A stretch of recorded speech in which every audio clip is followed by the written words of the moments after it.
अस्सलाम वालेकुम। मेरा नाम है दानिश मकसूद और आप देख रहे हैं मेरा YouTube channel Dawn News editorials. आज है 2 मई 2022 और जो हम डॉन का एडिटोरियल कर रहे हैं वो है सेंसस एंड पोल्स। सेंसस हमारे पास क्या होता है, मरदमशुमारी, और पोल्स हमारे पास क्या हैं, इलेक्शंस। अच्छा, इस एडिटोरियल में जो है ना वो ECP के रोल के हवाले से बताया गया है, इलेक्शन कमीशन ऑफ पाकिस्तान, के किस तरीके से ये जल्द से जल्द तैयारी मुकम्मल करते हैं, हल्का बंदियाँ प्रॉपर होती हैं कि नहीं, उसके बाद क्या है इलेक्शंस हो सकेंगे। ठीक है, क्योंकि अब लगता नहीं जिस तरह के हालात चल रहे हैं मुल्क में कि जितना बाकी टाइम बचा है वो ये वाली यूपी मदन गवर्नमेंट है वो पूरा करेगी, उससे पहले ही इलेक्शन कराने पड़ेंगे। लेकिन उसके लिए ज़रूरी है कि प्रॉपर जो है ना वहाँ पे हल्का बंदियाँ हुई हों। और इसमें हम देखते हैं कि क्या इलेक्शन कमीशन ने कहा है। इन्होंने लेटर्स लिखे हैं रेलिवेंट स्टेक होल्डर्स को, ठीक है, जिसमें उन्होंने कहा है कि जी 7 पॉपुलेशन और जो हमारे पास है ना इसका हाउसिंग सेंसस, उन्होंने कहा उसका जो रिजल्ट हैं उसको आप ईयर एंड तक पब्लिश करो ताकि फिर हम सारी ये तैयारी कर सकें, फिर ही हम इलेक्शन करा सकेंगे। ठीक है, तो इसको हम देखते हैं कि क्या ECP का रोल है और क्या ECP जल्द से जल्द इस पोजीशन में होगा कि इलेक्शन कह सके कि हाँ जी हम अब इलेक्शन कराने की पोजीशन में हैं। ठीक है, अच्छा, आज मेरी कोशिश होगी कि वो कैबरी थोड़ा सा आपको ग्रामर ज़्यादा बता सकूँ। ठीक है, अच्छा, अभी कह रहे हैं कि जी it is critically important that the next general elections are held in a manner that certifies that they are free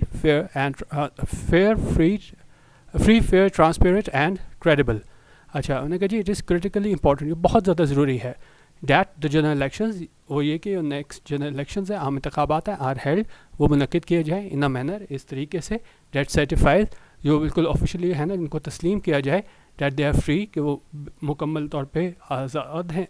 मतलब कि वो इलेक्शन जो हैं वो आज़ादाना हुए हैं, फेयर हैं, ठीक है, कोई धांधली नहीं हुई, ट्रांसपेरेंट हैं, शफाफियत है इनमें, और इनक्रेडिबल है। क्रेडिबल होता है जिस पर क्या है यकीन किया जा सके, मतलब बात भी यही है कि जी हम ये कहें कि वो इलेक्शंस जो हैं वो क्या हैं, ऐसे हैं कि जिन पे यकीन किया जाए कि वो सही हुए हैं। ठीक है, अच्छा, अब इसमें थोड़ा ग्रामर देखें तो इट हमारे पास सब्जेक्ट है, इसकी वर्ब है, और जो इज़ है यहाँ पे हमारे पास लिंकिंग वर्ब हुई है, और लिंकिंग वर्ब का क्या काम होता है, सब्जेक्ट और सब्जेक्ट कॉम्प्लीमेंट को जोड़ती है। ठीक है, ये सब्जेक्ट को यहाँ पे जोड़ रही है इंपॉर्टेंट नाम के एडजेक्टिव से, और क्रिटिकली है ना वो एडवर्ब बन के इस इंपॉर्टेंट को मॉडिफाई कर रहा है। ठीक है, फिर डैट हमारे पास कंजंक्शन है, इसके बाद नेक्स्ट सब्जेक्ट हमारे पास नेक्स्ट जनरल इलेक्शंस है, और फिर हमारे पास है आर हेल्ड, ये हमारे पास क्या है प्रेजेंट डेफिनेट का पैसिव है। ठीक है, आर के बाद वर्ब की थर्ड फॉर्म यूज़ हुई है इन अ मैनर, इस तरीके से, डैट सर्टिफाइज, जो मतलब ये इस बात की जो है ना वो क्या करते हैं, इसको रिकग्नाइज करते हैं, डैट दे आर फ्री, कि वो क्या हैं, फ्री हैं, फेयर हैं, ट्रांसपेरेंट हैं और क्रेडिबल हैं। ये प्रेजेंट डेफिनेट का पैसिव किस तरह था कि यहाँ पे वो कह रहा था कि next general elections are held in a manner, next general election ज़ाहिर है ये खुद तो हेल्ड नहीं होंगे ना, इनको किसी के कोई और इनको है ना वो मुनक़िद करवाएगा, तो इसलिए है ना यहाँ पे ये जनरल इलेक्शंस काम नहीं कर रहे, इस पर काम होगा, तो ये हमारे पास क्या है प्रेजेंट इंडेफिनिट का पैसिव है। ठीक है, अच्छा, आगे देखें, कह रहे हैं दे should also fulfil all constitutional requirements. अच्छा, अब दे किसकी बात हो रही है, यहाँ पे हमारे पास इसमें यहाँ पे हमारे पास एक मिनट है, किधर गया है, अच्छा, अभी कह रहे हैं जी they should also fulfil all constitutional requirements, यहाँ पे किसकी बात हो रही है, नेक्स्ट जनरल इलेक्शंस की। ठीक है, तो उनका वो इस चीज़ को भी यकीनी बनाया जाना चाहिए कि वो क्या है तमाम अपनी आइनी रिक्वायरमेंट्स हैं, जो ज़रूरियात हैं उसको क्या है पूरा करते हैं। अच्छा, अब शुड जो यहाँ पे क्या है मॉडल ऑक्सिलरी वर्ब है। अब हमारे पास इस तरह के मॉडल ऑक्सिलरी वर्ब्स होते हैं जिस तरह शुड, कुड, वुड, ठीक है, माइट, मे, और इसके बाद क्या होता है, उसके बाद हमेशा वर्ब की फर्स्ट फॉर्म आती है एक्टिव में। तो यहाँ पे अगर आप देखें तो शुड हमारे पास मॉडल ऑक्सिलरी वर्ब आई है, और उसके बाद फुलफिल जो है ना वर्ब की हमारे पास फर्स्ट फॉर्म आई हुई है। काफ़ी ज़्यादा ये स्ट्रक्चर यहाँ पे यूज़ हुआ है मॉडल ऑक्सिलरी वर्ब का, एक्टिव में भी और पैसिव में भी, बहुत सारों पे मैं आपको ना इसको आपकी रिवीजन हो जाएगी, क्योंकि एक ही एडिटोरियल में एक कॉन्सेप्ट आपको 2-3 बार मिल रहा होता है, तो मेरी कोशिश होगी जब ये नेक्स्ट भी रिपीट हो इसी एडिटोरियल में तो आपको बता सकूँ। ठीक है, तो उन्होंने ये भी कहा कि नेक्स्ट जनरल इलेक्शंस हैं वो क्या है मुकम्मल करें, फुलफिल करें तमाम आइनी रिक्वायरमेंट्स जो तकाज़े हैं। It is in this respect, इस तनाजुर में that the Election Commission of Pakistan has written letters to the relevant stakeholders, कि Election Commission of Pakistan है उसने लिखे हैं letters, जो relevant stakeholders है वो लोग जो क्या है डायरेक्टली उससे क्या है अफेक्ट होते हैं, डिमांडिंग, और उसमें क्या डिमांड किया तकाजा किया है that the results of the 7th population and housing census should be published by the year end, कि और रिजल्ट्स हैं नताइज हैं 7 पॉपुलेशन सेंसस के, 7 पॉपुलेशन और फिर जो हाउसिंग सेंसस हैं उनको क्या है शुड बी पब्लिश्ड, उनको पब्लिश किया जाए बाय ईयर एंड तक। अच्छा, अब शुड के साथ यहाँ पे आपने देखा होगा ये हमारे पास एक्टिव में था सेंटेंस, तो शुड के बाद वर्ब की फर्स्ट फॉर्म यूज़ हुई थी, ठीक है। इसी तरह शुड मॉडल ऑक्सिलरी वर्ब ये एक्टिव में यूज़ हुआ था, और यहाँ पे अगर आप देखेंगे यहाँ पे, तो ये शुड मॉडल ऑक्सिलरी वर्ब है ना, वो पैसिव में यूज़ हुआ है। और उसकी निशानी क्या होती है कि उसके बाद हमारे पास मॉडल ऑक्सिलरी वर्ब होता है, फिर बी होता है, फिर वर्ब की थर्ड फॉर्म होती है, ठीक है। जिस तरह यहाँ पे शुड, बी और फिर वर्ब की थर्ड फॉर्म पब्लिश्ड यहाँ पे यूज़ हुआ है। और किस तरह हमें पता चला पैसिव में है कि उन्हें कहा है कि जी जो हाउसिंग सेंसस है ना उसको पब्लिश किया जाएगा ईयर एंड तक। अच्छा, अब ये हाउसिंग सेंसस खुद तो काम नहीं करेंगे ना, किसी की डिपार्टमेंट जानिब से है ना उसको पब्लिश किया जाएगा, तो इन हाउसिंग सेंसस पे काम होगा। तो ये हमारे पास क्या है, मॉडल ऑक्सिलरी वर्ब शुड का पैसिव है, ठीक है। तो ये हमने यहाँ पे देखा, शुड के बाद वर्ब की फर्स्ट फॉर्म, ये हमारे पास क्या थी, शुड का एक्टिव में यूज़ हुआ था मॉडल ऑक्सिलरी वर्ब, और यहाँ पे है शुड बी पब्लिश्ड, ये हमारे पास क्या है, पैसिव में यूज़ हुआ है शुड मॉडल ऑक्सिलरी वर्ब। अच्छा, अब कह रहे हैं जी as reported in the newspaper, उन्हें क्या जिस तरह है ना रिपोर्ट किया गया था न्यूज़पेपर में, The ECP has dispatched formal correspondence to the Parliamentary Affairs and Planning Ministries as well as the Pakistan Bureau of Statistics to remind them of the need for completing these constitutional requirements within the given time frame. उनका जो ECP है उसने क्या किया, has dispatched, ठीक है। Dispatch किस तरह होता है, इस तरह आप इस तरह चिट्ठी TCS वगैरह कहीं कराते हो, आप क्या कहते हो जी डिस्पैच करा दिया, तो उसने भी क्या डिस्पैच करा दिया, अरसाल करा दिया फॉर्मल कॉरेस्पॉन्डेंस। फॉर्मल क्या होती है, ऑफिशियल, ठीक है, कॉरेस्पॉन्डेंस। जिस तरह ये आप जो खत शत भिजवाते हो करते हो उसको आप क्या कहते हो जी कॉरेस्पॉन्डेंस है। उन्होंने कॉरेस्पॉन्डेंस किसको भिजवाई है, एक तो ये पार्लियामेंट्री अफेयर्स और प्लानिंग मिनिस्ट्रीज को भिजवाई है, एंड एज वेल एज साथ ही साथ जो पाकिस्तान ब्यूरो ऑफ स्टैटिस्टिक्स है उनको भिजवाई है। क्यों भिजवाई है, टू रिमाइंड देम, ताकि उनको याद कराया जा सके, याद दहानी कराई जा सके ऑफ द नीड, ज़रूरत की, for completing these constitutional requirements के मुकम्मल की जाएँ आइनी ज़रूरियात within the given time frame, जितना भी टाइम फ्रेम है स्टिपुलेटेड टाइम उसमें पूरी की जाए। अच्छा, अब यहाँ पे अगर आप देखें द ECP हैज़ डिस्पैच, ये हमारे पास क्या है, प्रेजेंट परफेक्ट का सेंटेंस है, एक्टिव में हैज़ के साथ वर्ब की थर्ड फॉर्म यूज़ हुई है। कोई काम जिस तरह मुकम्मल हो जाता है, जिस तरह मैंने पढ़ाई मुकम्मल कर ली है, ठीक है, तो मुकम्मल कोई चीज़ होती है उसको हम क्या लिखते हैं, कोई काम मुकम्मल होता है प्रेजेंट परफेक्ट में लिखते हैं, हैज़ के बाद वर्ब की थर्ड फॉर्म। और उसके बाद एक और चीज़ जो मैंने आपको बतानी है वो है यहाँ पे फॉर, यहाँ पे फॉर प्रपोजिशन है, और उसके बाद जो प्रपोजिशन होती है उसका ऑब्जेक्ट हमेशा नाउन, प्रोनाउन या हमारे पास जेरेंट बन के आता है। और जब भी हम किस प्रपोजिशन का जो ऑब्जेक्ट है ना कोई एक्शन दिखाते हैं तो हमेशा वर्ब की ING फॉर्म में आता है। जिस तरह यहाँ पे फॉर आया था और यहाँ पे हमने कंप्लीटिंग लिखा है कि जी किस चीज़ के लिए है कि ज़रूरत है कंप्लीट किया जाए, मुकम्मल किया जाए। तो यहाँ पे जो है ना हम जो एक्शन को ज़ाहिर करते हैं तो वो हमेशा वो ING फॉर्म में लिखते हैं, जिसे हम जेरेंट भी बोलते हैं। तो आगे भी ये हम आएंगे कि प्रपोजिशन का ऑब्जेक्ट जब भी एक्शन फॉर्म में होगा तो वो ING के साथ आएगा, तो इसलिए हमने यहाँ पे कंप्लीटिंग लिखा है यहाँ पे, ठीक है। अच्छा जी, अब ये यहाँ पे कह रहा है जी according to the schedule the census exercise has to start by August 1 and the results should be handed over to the ECP by December 31st. अच्छा, अब कह रहे हैं according to the schedule, according to यहाँ पे preposition है, इसका object जो है स्केड्यूल नाम का नाउन है, उनका शेड्यूल के मुताबिक क्या है, द सेंसस एक्सरसाइज, ये जो मरदमशुमारी कराने का सारा प्रोसेस है, एक्सरसाइज है, हैज़ टू स्टार्ट, उसको लाजमी स्टार्ट होना है कब, बाय अगस्त फर्स्ट तक स्टार्ट होना है, and the result should be handed over, और रिजल्ट जो है ना वो ये सारा मुकम्मल करके काम हैंडेड ओवर कर देने चाहिए, यानी दे देने चाहिए किसे, टू द ECP को दे देने चाहिए बाय दिसंबर 31st तक दे देने चाहिए, ठीक है। अच्छा, अब यहाँ पे स्ट्रक्चर यूज़ हुआ है हैज़ टू का, has to, have to, is to, am to, ये क्या है कंपल्सरी दिखा दें, कोई काम आपने करना ही हो तो ये जो सेंसस एक्सरसाइज है मरदमशुमारी की एक्सरसाइज उसको क्या है लाजमी स्टार्ट होना ही है कब, अगस्त 1 से, और result should be handed over. अब ऊपर हमने शुड देखा था, एक्टिव में देखा, पैसिव में देखा, यहाँ पे एक मतलब फिर जो है ना वो हमारे पास शुड मॉडल ऑक्सिलरी वर्ब का पैसिव आया हुआ है, शुड के बाद क्या है वर्ब बी है और उसके बाद वर्ब की थर्ड फॉर्म है, ठीक है। तो इसको आप देख लीजिएगा, ये हमारे पास आ गया शुड बी हैंडेड, ठीक है, और ये रिजल्ट्स खुद कुछ नहीं करेंगे, इन्हें हैंड ओवर किया जाएगा ECP को, ठीक है। तो ये हमारे पास क्या है मॉडल ऑक्सिलरी वर्ब का पैसिव है,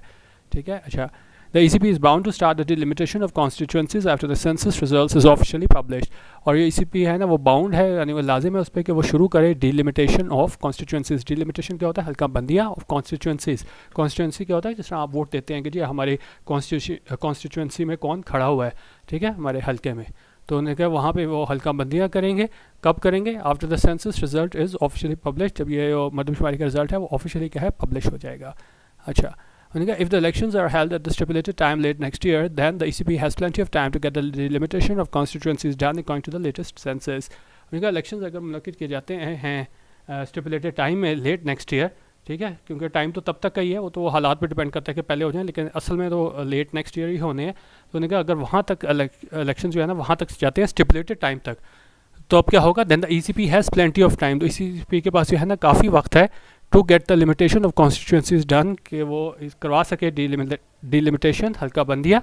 इसकी कॉन्स्टिट्यूंसीज की, according to the latest census, किसके मुताबिक, लेटेस्ट मरदमशुमारी के मुताबिक। It would also have sufficient time for the revision of electoral rolls and other formalities that need to be completed before the elections, और उसके पास काफ़ी वक्त होगा कि वो रिविजन कर सके इलेक्टोरल रोल्स की और दूसरी फॉर्मेलिटीज़ की जिसकी ज़रूरत है मुकम्मल किए जाने की इलेक्शन से पहले। The government too will need to legislate electoral laws well in time so that ECP can incorporate them into its plan for holding the elections। उन्होंने कहा गवर्नमेंट जो है ना उसको ज़रूरत होगी विल नीड। अब यहाँ पे जैसे मैंने आपको कहा था मॉडल ऑक्सिलरी वर्ब में शुड के अलावा विल भी होता है, तो विल के बाद भी अगर आप देखें तो वर्ब की फर्स्ट फॉर्म यूज़ हुई है, ठीक है, विल मॉडल ऑक्सिलरी वर्ब और उसके बाद वर्ब की फर्स्ट फॉर्म। गवर्नमेंट को भी जो है वो ज़रूरत होगी, और टू लेजिस्लेट क्या है, टू इन्फिनेटिव है कि ज़रूरत होगी किस चीज़ की, टू लेजिस्लेट के कवानीन बनाएं इलेक्टोरल लॉज के हवाले से वेल इन टाइम, उनका वक्त के अंदर लॉज बनाएं, सो डैट ताकि ECP can incorporate them into its plan, ताकि ECP वो शामिल कर सके, इनकॉर्पोरेट कर सके इसे अपने प्लान में, किस लिए, फॉर होल्डिंग द इलेक्शंस को होल्ड करने के लिए। अच्छा, अब इसमें अगर आप 2-3 चीज़ें देखें, ये मैंने आपको बता दी है, will need, will model auxiliary verb के बाद वर्ब की फर्स्ट फॉर्म यूज़ हुई है, और दूसरी चीज़ हमने ऊपर एक कॉन्सेप्ट मैंने आपको बताया था कि जी प्रपोजिशन का ऑब्जेक्ट अगर हम कोई एक्शन दिखाते हैं वो हमेशा ING फॉर्म में आता है, तो यहाँ पे वो प्रपोजिशन आई है फॉर, और उसके बाद ये होल्डिंग, ठीक है, इलेक्शन मुनक्कद कराना, ठीक है, ये एक एक्शन है, तो फॉर प्रपोजिशन का ऑब्जेक्ट जो है ना हमेशा जेरेंड में आता है, तो यहाँ पे हमारे पास क्या आया, होल्डिंग आया, होल्ड नहीं आया, ठीक है। तो ये आप रखिएगा, फॉर प्रपोजिशन कोई भी प्रपोजिशन हो उसका ऑब्जेक्ट जो एक्शन दिखाते हैं तो ING फॉर्म में दिखाते हैं। अभी एक और चीज़ भी आएगी, वहाँ भी मैं आपको ये कॉन्सेप्ट दोबारा दिखाता हूँ। देखा, इन दिस रिस्पेक्ट, इस सिलसिले में इट इज़ इंपॉर्टेंट, ये अहम है that the fresh census is completed, कि फ्रेश सेंसस हैं मुर्दमशुमारी है वो कंप्लीट की जाए ऑन टाइम पे कंप्लीट की जाए, and addresses all the problems and complaints that made the previous exercise controversial for parties like the MKM। और उन्होंने कहा ये ज़रूरी है कि ये एड्रेस करे, एड्रेस करने का मतलब होता है कि जी वो सारे जो भी मसाइल हैं उसके बारे में मतलब बातचीत करे, उसका कोई हल निकाले, जितनी भी प्रॉब्लम्स थी, कंप्लेंट्स थी, शिकायत थी, जिसने क्या कर दिया था, that made the previous exercise, जिसने बना दिया था, ये पुरानी एक्सरसाइज थी, पिछली एक्सरसाइज थी, कंट्रोवर्शियल, मतनाज़ा बना दिया था for parties like the MKM, जो पार्टीज़ थी जैसे कि MKM, उनके लिए क्या है, ये एक्सरसाइज को क्या है, मतनाज़ा बना दिया था। The coming elections will be held, उन्होंने कहा कमिंग इलेक्शंस जो हैं वो हेल्ड किए जाएंगे in a very polarised environment. Polarised क्या होती है, जिस तरह ग्रुप में बटे होते हैं, हर कोई आप अपने उसको सपोर्ट कर रहे होते हैं, बड़े डाइवर्जेंट व्यूज़ होते हैं ना, बटी हुई हैं, पोलराइज्ड एनवायरनमेंट है। और वहाँ पे क्या है, जिस तरह आपने देखा होगा कि जी किस तरह एक दूसरे के ख़िलाफ़ जो है ना वो आप मरने मारने पे आ जाते हैं, PTI वर्सेस नून हो गए, PTI वर्सेस PPP हो गए, तो ये हमारे पास क्या है, पोलराइज्ड एनवायरनमेंट है। तो जो कमिंग इलेक्शंस हैं विल बी हेल्ड, उन्हें मुनक्किद किया जाएगा, ये हमारे पास क्या है, फ्यूचर इंडेफिनिट का पैसिव, विल बी के बाद वर्ब की थर्ड फॉर्म यूज़ हुई है कि जो कमिंग इलेक्शंस हैं वो मुनक्किद किए जाएंगे, बड़े पोलराइज्ड एनवायरनमेंट में होंगे, एंड दिस मेक्स, और ये बना देते हैं इट इवन मोर इंपॉर्टेंट, इसे और ज़्यादा अहम बना देते हैं, that the ECP take all steps necessary to avoid any fresh controversy, के ECP जो है ना तमाम स्टेप्स ले, ज़रूरी स्टेप्स ले ताकि बचा जाए फ्रेश तनाज़े से। Such steps should also include, और जो ऐसे स्टेप्स हैं उस पर शामिल होना चाहिए, इंश्योर करना, यकीनी बनाना, that foreign observers are invited well in advance, के जो फॉरेन ऑब्जर्वर्स हैं उनको पहले ही बुला लिया जाए, so that they can complete they can all complete their formalities on time, कि वो अपनी formalities जो है ना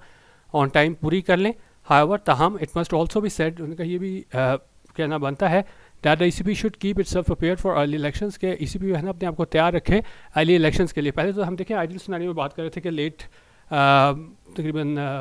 मिड में है ना अगले साल वहाँ तक इलेक्शंस होंगे, तो वो तो उन्होंने टाइम बताया, जो आइडियल सिचुएशन है कि जितना ECP के पास टाइम है, लेकिन उनका उसको तैयार रहना चाहिए कि हो सकता है अर्ली इलेक्शंस हो जाएं इफ़ नीड भी, और अगर ऐसी ज़रूरत हुई, and if time does not permit, और अगर टाइम ना हुआ, then the ECP should be open to using data from the previous census, के ECP है ना उसको ओपन होना चाहिए, यानी उनको इस बात को तस्लीम करना चाहिए कि वो उसको इस्तेमाल करें डेटा को जो प्रीवियस सेंसस से हमें मिला था मरदमशुमारी से, ताकि क्या हो, to get the delimitations done, ताकि हल्का बंदियाँ किए जा सकें if elections are to be held on short notice, अगर इलेक्शंस को मुनक्किद करना पड़ा शॉर्ट नोटिस पे। It is the ECP's responsibility to be ready at all times. उनका ECP की रिस्पॉन्सिबिलिटी है कि वो तैयार रहे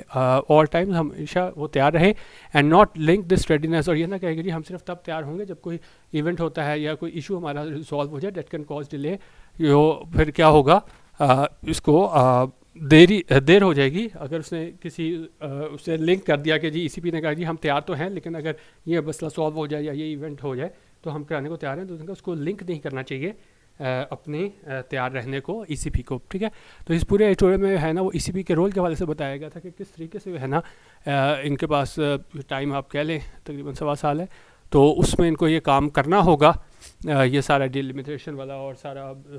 जो है ना कि ताकि सही तरीके से इलेक्शंस हो सके, लेकिन उनका इनको शॉर्ट नोटिस पे भी तैयार रहना होगा क्योंकि हमें पता नहीं मुल्क के क्या हालात जाएंगे, और हो सकता है कि ECP को जो है ना वो हुक्म मिल जाए कि जी अब आप पुराने सेंसस का ही डाटा इस्तेमाल करके उसको डिलिमिटेशन करें कॉन्स्टिट्यूंसीज़ की, और क्या है आप इलेक्शंस करवाएं, ठीक है। तो दोनों तरह बता रहे हैं कि अभी इतना टाइम है लेकिन ECP को तैयार रहना होगा कि हो सकता है जल्दी इलेक्शंस कराने पड़ जाएँ, ठीक है। अच्छा, अब कल अखबार की छुट्टी होगी तो व्हाट्सएप ग्रुप में और मैं फेसबुक ग्रुप में मेरी कोशिश होगी कि ये 4 महीने हैं ना जनवरी से अप्रैल तक, उसकी मैं आपको एक फ़ाइल बना दूंगा, तकरीबन 25-26 सफ़े बनेंगे PDF की, तो वो मैं आपको शेयर कर लूँगा डॉन की भी, और परसों मेरी कोशिश होगी ट्रिब्यून के शेयर कर लूँ। और इसका फ़ायदा ये होगा कि सारी एक फ़ाइल में होंगे ना, तो आपको Ctrl+F की कमांड लगा लीजिएगा, आपको टॉपिक ढूंढना आसान हो गया। जिस तरह अगर आप फॉरेन पॉलिसी ढूंढ रहे हैं या कोई भी आप ये यूक्रेन इशू ढूंढ रहे हैं ना, तो पूरी एक फ़ाइल में से सर्च लगाना आसान होगा। जैसे कि क्योंकि मैं आपसे मंथली तो शेयर करता ही हूँ, लेकिन वो 4 फाइल्स में सर्च करना वो इशू हो जाएगा, तो एक फ़ाइल में है ना आपको कल कन्वर्ट करके उसका ड्राइव का लिंक जो है ना वो शेयर कर दूँगा, ठीक है। वीडियो देखने का बहुत शुक्रिया। अल्लाह हाफ़िज़। पाकिस्तान जिंदाबाद।